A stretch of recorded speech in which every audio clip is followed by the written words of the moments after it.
萧家，萧炎。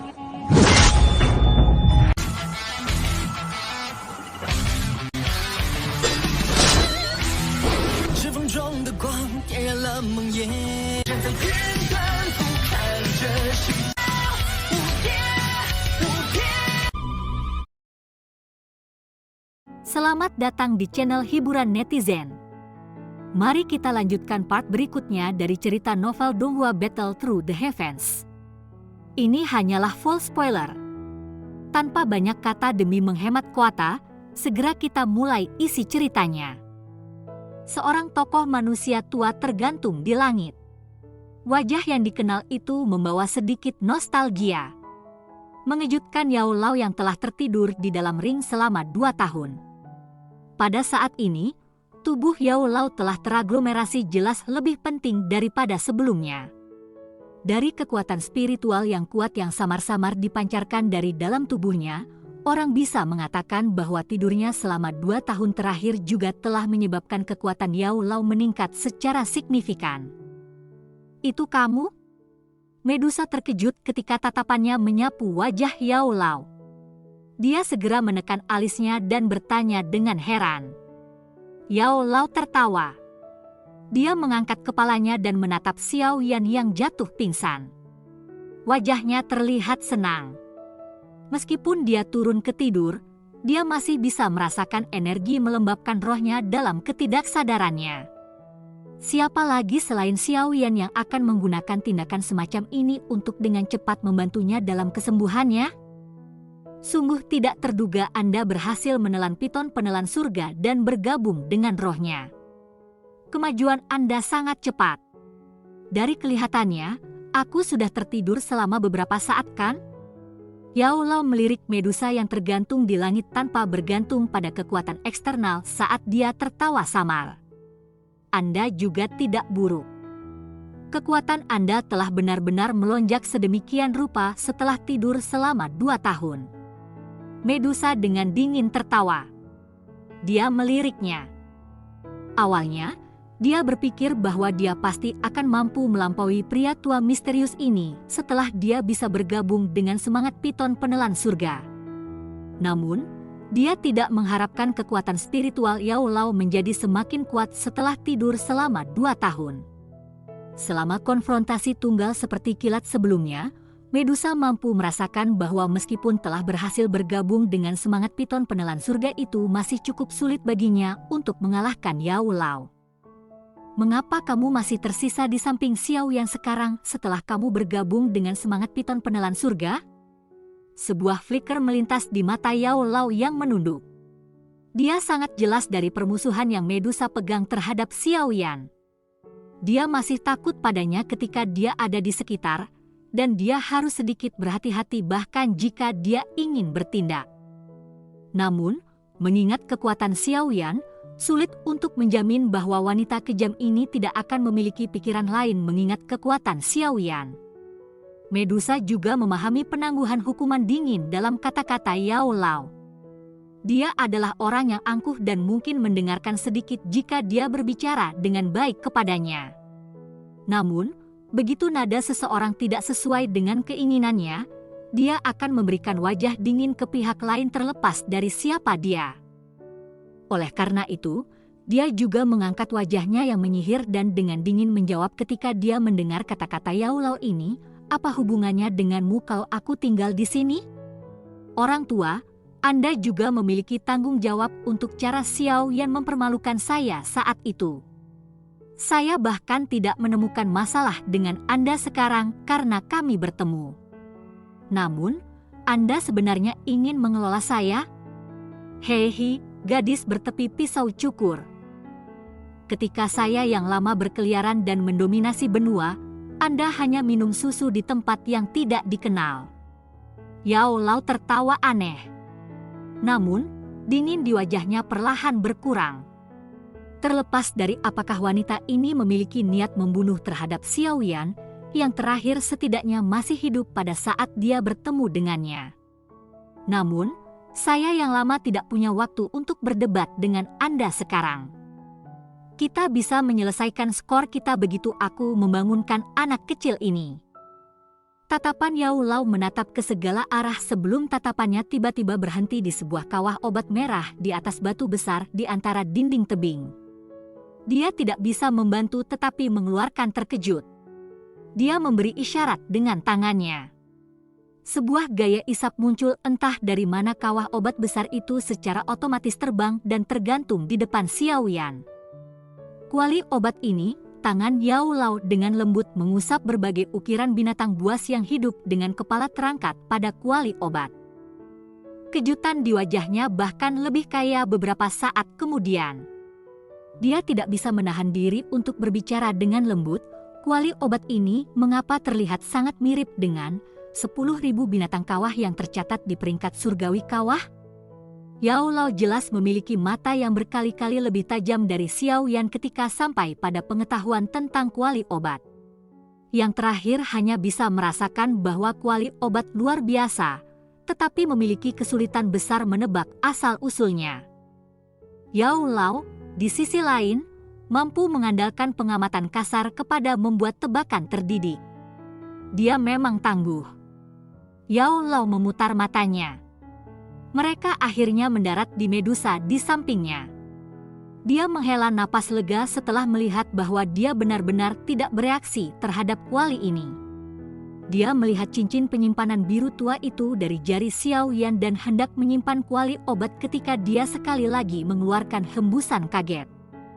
Sebenarnya ada jejak rohani? Ini adalah cincin penyimpanan bermutu tinggi? Hei, sepertinya kehidupan orang ini sudah cukup baik selama 2 tahun ini. Yao Lao tertegun sejenak setelah dia dihentikan oleh perlawanan lemah yang dipancarkan dari cincin penyimpanan ketika dia hendak menyimpan kuali obat ke dalam ring penyimpanan. Sesaat kemudian, dia akhirnya memukul mulutnya dan memuji cincin penyimpanan biru tua ini. Yao Lao tidak menggunakan kekerasan setelah kegagalan menyimpan kuali. Dia melambaikan tangannya dan kekuatan yang tak terlihat menyeret kuali sehingga tertahan di sampingnya. Tatapannya menyapu ke segala arah sebelum tubuhnya bergerak dan segera bergegas menuju puncak gunung Medusa merajut alisnya ketika dia melihat Yao Lao membawa Xiaoyan pergi. Dia ragu sejenak sebelum menggerakkan tubuhnya dan dengan cepat mengikuti. Tindakan Medusa untuk mengikuti mereka secara alami tidak luput dari pemberitahuan Yao Lao. Yang terakhir mengerutkan kening sedikit, tetapi tidak menghentikannya. Yang paling penting sekarang adalah membangunkan si kecil ini. Oleh karena itu, tubuhnya bergetar dan tubuhnya yang agak ilusi diam-diam meluncur di langit sebelum berhenti di puncak gunung yang tertutup oleh pepohonan besar, subur, hijau. Bulan seperti piring perak yang tergantung di langit yang jauh. Cahaya bulan yang sejuk berhamburan ke bawah, menutupi seluruh pegunungan dengan lapisan benang perak yang redup. Lapisan ini luar biasa indah di bawah langit yang gelap, tampak sangat tidak jelas dan misterius. Ada api unggun samar yang naik di dalam hutan hijau yang subur. Cahaya api berwarna merah sangat mencolok di hutan gelap. Orang tua di samping api unggun dengan wajah tua menyentuh dahi pemuda berjubah hitam itu. Kekuatan spiritual yang kuat melonjak keluar dan menyerang semangat habis yang terakhir. Keindahan menyihir dengan wajah dingin berdiri dengan cantik tidak jauh dari api unggun. Mata panjangnya membawa emosi yang tidak diketahui saat dia melihat dengan acuh tak acuh pada orang tua dan muda. Yao Lao perlahan menghembuskannya lama kemudian. Tangannya juga meninggalkan dahi Xiaoyan saat jarinya bergetar. Sebotol pil obat muncul. Setelah itu, dia dengan paksa memasukkannya ke mulut Xiaoyan. Saya belum melihatnya selama 2 tahun. Sungguh tidak terduga bahwa kekuatan spiritual milik si kecil ini telah menjadi sekuat ini. Ini benar-benar tangguh. Namun, saya bertanya-tanya apa tepatnya tingkat kekuatannya. Yao Lao berseru dan menggelengkan kepalanya. Dia menyaksikan tenggorokan Xiaoyan saat pria muda menelan pil obat. Mata yang terakhir masih tertutup rapat. Napas Xiaoyan saat ini dalam keadaan paling lelah, dan douqi di dalam tubuhnya hampir benar-benar kelelahan. Oleh karena itu, bahkan dengan indera tajam Yao Lao, dia tidak jelas kemampuan yang tepat Xiaoyan. Sementara Yao Lao bergumam, Xiao Yan, yang dalam keadaan tidak sadar, tiba-tiba mengeluarkan batuk yang intens. Bulu matanya langsung gemetar. Sesaat kemudian, matanya yang tertutup rapat perlahan terbuka. Tatapan Xiao Yan sekali lagi jelas. Hal pertama yang tercetak di matanya adalah wajah tersenyum tua yang sangat akrab di depannya yang menyebabkan Xiao Yan benar-benar tenang. Xiao Yan mengangkat kepalanya sesaat setelah dia melihat wajah tua yang familiar itu. Dia melihat ke langit dan menghela nafas panjang. Setelah melepaskan nafas panjang, sepertinya semua kekhawatirannya dan tekanan yang dia hadapi benar-benar dihapus saat dia menyandarkan tubuhnya yang lemah pada batang pohon di belakangnya. Dia tersenyum dan berkata kepada Yao Lao, "Guru, saya belum melihat Anda selama 2 tahun. Apakah kamu tidak apa-apa?" Tatapan Yao Lao menatap tajam pada wajah yang dingin, keras. Pemuda yang telah mendapatkan kematangan tambahan dibandingkan dengan 2 tahun yang lalu. Dia tahu bahwa selama periode waktu yang panjang di mana dia tertidur, bocah kecil yang telah mengandalkannya sebelumnya telah sepenuhnya berubah menjadi seseorang dengan kualifikasi dan kekuatan untuk menjadi mandiri. Elang bayi yang membutuhkan perlindungan konstannya saat itu mampu mengepakkan sayapnya dan terbang tinggi, melayang di langit. Dari sudut pandang tertentu, Xiao Yan saat ini sudah memiliki kualifikasi untuk meninggalkan gurunya.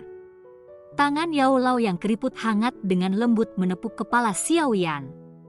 Dia berbicara dengan senyum senang, "Anak kecil, Anda telah melakukannya dengan baik." Xiao Yan hanya mengusap-usapnya rasa canggung dalam menghadapi pujian Yao Lao. Dia berjuang untuk duduk, tetapi gelombang keletihan yang dipancarkan dari tubuhnya menyebabkan dia tanpa daya menggelengkan kepalanya. Dia mengangkat matanya dan tiba-tiba melirik Medusa dalam jarak yang cukup dekat. Dia segera tersenyum dan berkata, "Terima kasih telah menyelamatkan saya, Cailin." Meskipun Xiao Yan telah jatuh pingsan ketika dia jatuh dari batu besar, dia masih bisa merasakan bahwa Ratu Medusa telah datang untuk menyelamatkannya. Medusa tidak menunjukkan reaksi apapun terhadap ucapan terima kasih Xiao Yan. Dia hanya menjawab dengan suara lemah, "Saya tidak menyelamatkan Anda. Dialah yang telah menyelamatkan Anda. Selain itu, saya hanya berpikir untuk mendapatkan pil obat yang telah Anda janjikan untuk disempurnakan untuk saya." Xiao Yan dengan jelas memahami karakter keras dari Ratu Medusa dan terlalu malas untuk berdebat dengannya. Dia menoleh ke Yao Lao di samping dan bertanya sambil tersenyum, "Guru, kekuatanmu telah meningkat? Ini tidak bisa dianggap perbaikan. Saya baru saja memulihkan sedikit kekuatan saya saat itu. Sepertinya saya harus menyelesaikan masalah tubuh saya terlebih dahulu jika ingin sembuh total." Yao Lao menggelengkan kepalanya dan langsung bertanya dengan agak cemas, "Anak kecil, bagaimana dengan jatuh hati api? Ini telah disempurnakan oleh saya." Xiao Yan tersenyum dan berbicara tanpa peduli. "Saya baru tahu bahwa Anda tidak akan mengecewakan siapapun." Sukacita yang sulit disembunyikan segera melonjak ke wajah Yao Lao ketika dia mendengar kata-kata ini. Tangannya sangat menepuk bahu Xiao Yan. Meskipun Yao Lao telah menebak sedikit ketika dia melihat bahwa Xiao Yan masih hidup setelah dia terbangun, Yao Lao tidak bisa tidak bergembira meskipun kendalinya begitu tebakannya telah diverifikasi. Xiao Yan tersenyum ketika dia melihat wajah gembira Yao Lao. Dia ragu sejenak sebelum tiba-tiba berbicara dengan suara lembut, "Selain itu, guru murid ini juga telah menghabisi orang yang mengkhianati gurunya." Suara lembut langsung mengejutkan Yao Lao. Itu adalah waktu yang lama sebelum Yao Lao dihembuskan dengan seluruh kekuatannya. Orang tidak bisa mengatakan apakah ekspresinya adalah salah satu kesedihan atau kelegaan. Tangannya perlahan menepuk Xiao Yan. Suara rendah, serius, lama yang menyebabkan hati seseorang sakit terdengar oleh telinga Xiao Yan. "Terima kasih banyak, teman kecil." Cerita pun bersambung ke episode selanjutnya. Jangan lupa di like, komen, subscribe dan share-nya ya. biar tambah semangat dan konsisten, dan dapat membantu meningkatkan kultivasi Xiaoyan. Terima kasih.